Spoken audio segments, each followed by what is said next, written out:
Political science. Liberalism, उदारवाद। Liberalism, उदारवाद को अंग्रेजी में लिबरलिज्म कहा जाता है, जो लैटिन भाषा के शब्द लिबर से बना है, जिसका तात्पर्य है स्वतंत्रता।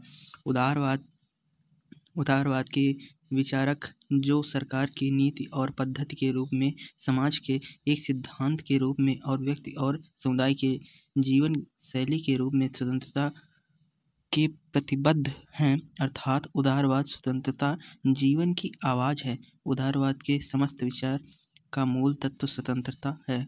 सामाजिक संदर्भ में उदारवाद का आग्रह, मनुष्य को धर्म और नैतिकता के संदर्भ में स्वतंत्रता प्राप्त हो, व्यक्ति अपने कार्यों में अपनी इच्छा और चेतना से बाधित हो, न कि धर्मांधता और नैतिक बंधन से।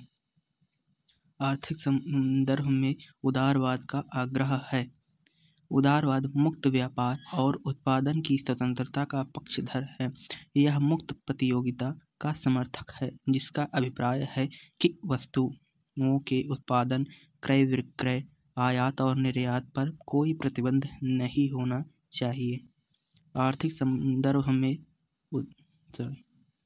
राजनीतिक संदर्भ में उदारवाद का आग्रह है। चुनौतियों के पृथक्करण, स्वतंत्रता तथा निष्पक्ष चुनाव, शासित के प्रशासकों के प्रति उत्तरदायित्व, सार्वभौम वयस्क मताधिकार, प्रेस तथा न्यायपालिका की स्वतंत्रता, अल्पसंख्यक के अधिकारों की रक्षा तथा विचार व अभिव्यक्ति की स्वतंत्रता का समर्थन उदारवाद का आग्रह है। राजनीतिक संदर्भ में उदारवाद का उदय। उदारवाद का उदय पहले धार्मिक प्रभुत्व और बाद में राजनीतिक प्राधिकारवाद की शक्तियों के विरुद्ध प्रतिक्रिया के रूप में हुआ, जिसने व्यक्तिवादी परंपराओं को समाप्त करना चाहा था। उदारवाद के पहले पुनर्जागरण और धर्म सुधार आंदोलन रिफॉर्मेशन मूवमेंट में प्रकट हुआ, जिनका उद्देश्य मानव को धार्मिक अंधविश्वासों की जंजीरों से आज़ाद कराना था। उदारवाद की मुख्य विशेषताएं। उदारवाद में सभी मनुष्य समान हैं। मनुष्य मूलतः एक इच्छा और सामाजिक प्राणी है। व्यक्ति को अपने विकास के लिए कुछ अधिकार चाहिए, जिन्हें किसी भी स्थिति में छीना नहीं जा सकता। यह उदारवाद की विशेषता है। तीसरा, कानून सर्वोच्च है। इसके अंतर्गत उदारवाद के अंतर्गत कानून सर्वोच्च है। चौथा, वह सरकार अच्छी है जो व्यक्ति के जीवन में न्यूनतम हस्तक्षेप करे। यह उदारवाद की विशेषता है। व्यक्ति और राज्य का संबंध परस्पर समझौते पर आधारित है। यह उदारवाद की विशेषता है। कालक्रम की दृष्टि से उदारवाद को 2 चरणों में बांटा गया है। परंपरागत उदारवाद पहला है, जिसमें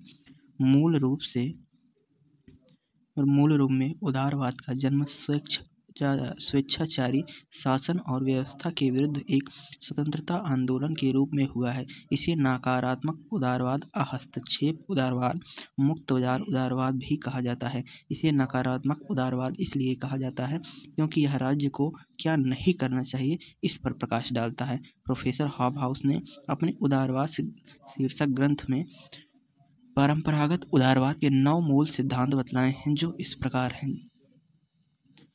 पहला है नागरिक स्वतंत्रता, दूसरा है वित्तीय स्वतंत्रता, तीसरा है व्यक्तिगत स्वतंत्रता, चौथा है सामाजिक स्वतंत्रता, पांचवा है आर्थिक स्वतंत्रता, छठा है पारिवारिक स्वतंत्रता, सातवां है जातीय स्वतंत्रता, आठवां है अंतर्राष्ट्रीय स्वतंत्रता, नौवां है राजनीतिक स्वतंत्रता।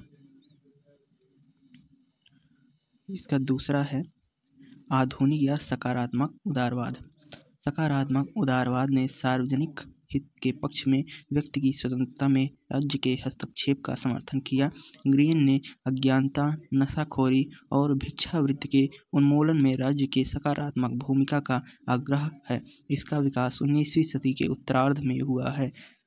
जॉन ग्लेरबेथ ने इसे औद्योगिक राज्य का सिद्धांत कहा है। टैंकर ने इसे सुधारवादी उदारवाद कहा है। 19वीं सदी के आते आते पूंजी के केंद्रीकरण ने एकाधिकारवादी प्रवृत्तियों को जन्म दिया। मिल के विचारों में एक सकारात्मक उदारवाद के दर्शन होते हैं। उन्होंने अपनी रचना ऑन लिबर्टी में कहा है, जिस एकमात्र उद्देश्य से व्यक्ति की स्वतंत्रता में सामूहिक या व्यक्तिगत रूप से हस्तक्षेप किया जा सकता है, वह है आत्मरक्षा। धन्यवाद।